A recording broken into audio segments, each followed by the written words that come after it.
Yo, bienvenue à toi sur la première vidéo sneakers de ma chaîne. On va parler aujourd'hui d'une paire un petit peu spéciale, une paire que j'apprécie tout particulièrement. Sûrement un de mes modèles préférés de la gamme Jordan, évidemment la Jordan 5. Donc la Jordan 5, c'est une paire qui allie les meilleures innovations techniques et esthétiques qui ont déjà été mises en place sur la Jordan 3 et 4. Donc elle s'inscrit directement dans leur continuité. Tout d'abord, un peu d'histoire. On va remettre en contexte le bail afin que tu puisses comprendre et mieux analyser l'histoire de cette paire. Okay, donc Jordan 5, comme son nom l'indique, c'est le 5e modèle issu de la collaboration entre Michael Jordan et Nike. D'ailleurs, en parlant de collaboration, je pense que je vais faire une série de vidéos où je parlerai foncièrement des collaborations, sans vraiment parler des modèles. Je parlerai des collaborations, donc Michael Jordan avec Nike, Kanye West avec tout plein d'équipementiers, que ce soit Nike, Adidas ou même Louis Vuitton, que ce soit Virgil Abloh avec Nike ou Sean Wotherspoon avec Nike, Adidas et j'en passe. Du coup, voilà, si ça te chauffe, n'hésite pas à me le dire en commentaire, mais on revient à notre paire, ok? Du coup, Jordan 5, c'est le 3e modèle designé par Tinker Hatfield. Tinker Hatfield qui est intervenu sur la paire de la Jordan 3, 4, 5, et ainsi de suite. Il a fait la suite parce que ça a super bien marché. Tinker, c'est un petit peu le mec que t'appelles quand t'es en galère. Michael Jordan avait prévu de quitter Nike à la Jordan 3 parce qu'il n'était pas du tout content des modèles 1 et 2. Il était vraiment déterminé à quitter Nike jusqu'à ce qu'il rencontre Tinker et que Tinker lui présente la Jordan 3. Mais ça, j'en parlerai sûrement dans une autre vidéo. Retiens juste que si tu veux sauver la baraque, t'appelles Tinker et il arrive avec tout plein d'innovations. Donc la Air Jordan 5 est sortie en 1990, un an avant le tout premier titre de champion de Michael Jordan. Cette paire est inspirée donc par le jeu de Jordan qui est décrit comme flottant au-dessus du jeu par Tinker Hatfield.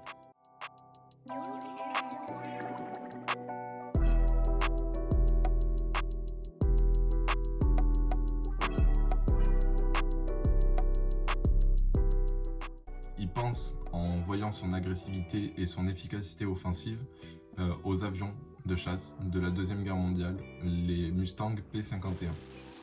Ces avions-là étaient souvent décorés au niveau de leur nez, ils étaient peints, et Tinker Hatfield s'inspire de ces ornements pour créer les flammes présentes sur le midsole de la chaussure.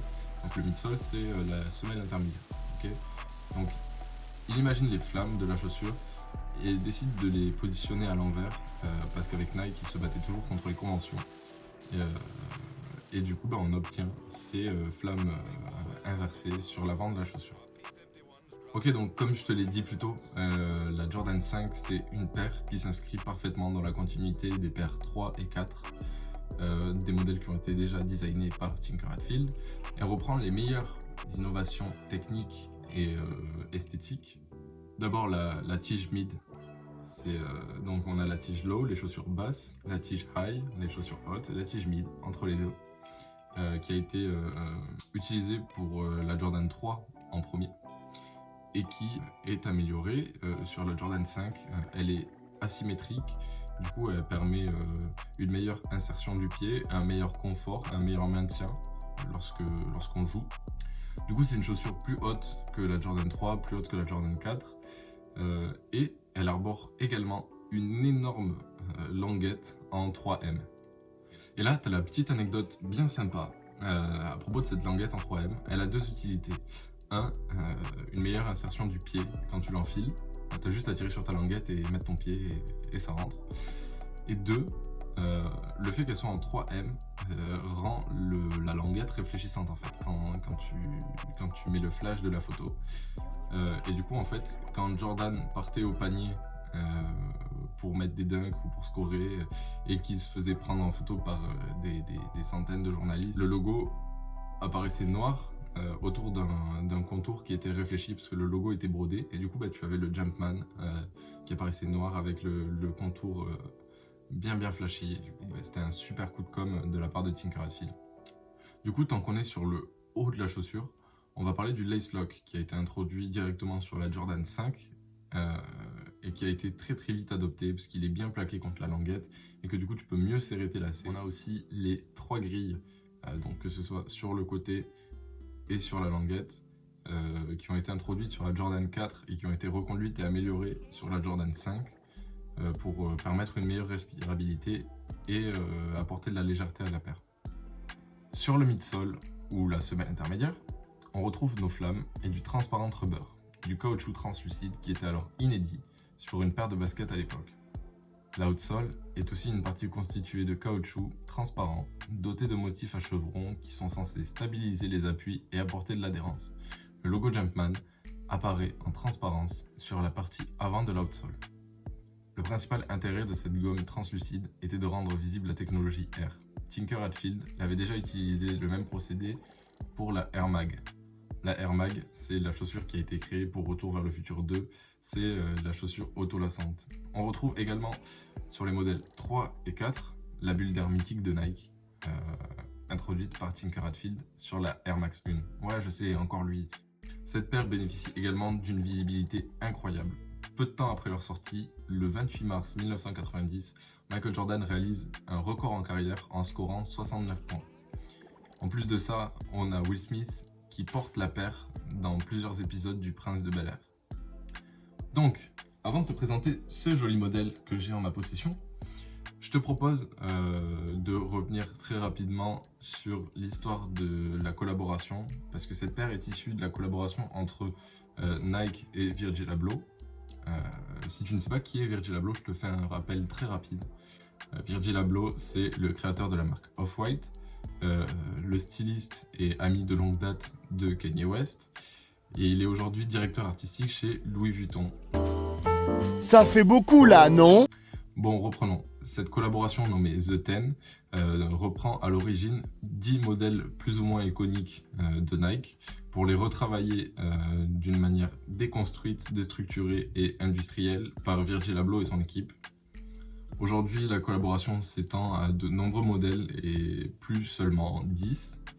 Mais du coup, il faut que tu gardes en tête l'esprit déconstruit et industriel. Ok, commençons par le commencement. Cette paire, c'est une Jordan 5 rétro. C'est-à-dire que ce n'est plus une paire qui est faite pour jouer, c'est une réédition en lifestyle. Du coup, sur cette paire, tu peux retrouver toutes les caractéristiques qui étaient déjà présentes sur la Jordan 5 de l'époque. La tige mid, asymétrique comme tu peux le voir. L'énorme languette en 3M qui, toi, t'apparaît déjà réfléchissante parce qu'il y a l'éclairage juste derrière. Le lace lock. Les petites flammes. Le caoutchouc avec le Jordan juste en dessous. Petite cerise sur le gâteau, on a le 23 ici et le Nike Air juste là. Faut savoir que ces deux éléments sur les rééditions qu'il y a eu depuis 1990 n'étaient pas systématiquement présents. Je veux pas dire de bêtises, mais je crois bien que c'est la première réédition où on a donc le 23 et le Nike Air en même temps. D'habitude c'était soit le 23, soit un logo Jumpman derrière avec le 23. J'ai pas envie de dire de bêtises, hein, mais il me semble que Nike Air et 23, comme sur le modèle d'origine, c'est la première fois que c'est réédité comme ça. Donc en plus de tout ça, on a les caractéristiques d'une paire Off-White qui s'ajoute à la paire de Jordan 5. Donc on a le petit shoelaces ici, classique, que tu retrouves à chaque fois sur les paires de Virgil Abloh. Le petit zip tie, également très classique, hein, que tu retrouves à chaque fois aussi. Ceci dit, j'aime bien la couleur. Habituellement, il est rouge. Enfin, en général, il est rouge. Sur les premiers modèles, il était rouge. J'aime bien le fait que ce soit cette couleur-là. On a aussi des petites inscriptions ici qui sont plus discrètes que sur certaines paires. Sur certaines paires, c'est vraiment un gros pâté posé par-dessus tout. Alors que là, il y a certains emplacements, comme celui du talon, qui passent dessus et je trouve ça plutôt cool. On a aussi des petits trous partout, donc cette paire, tu peux la trouer. Moi, je ne le ferai pas parce que je les kiffe comme ça. Mais après, libre à toi de les trouver ou pas.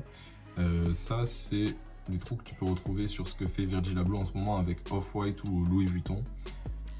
Donc ça s'inscrit parfaitement dans la continuité de ce qu'il propose en ce moment.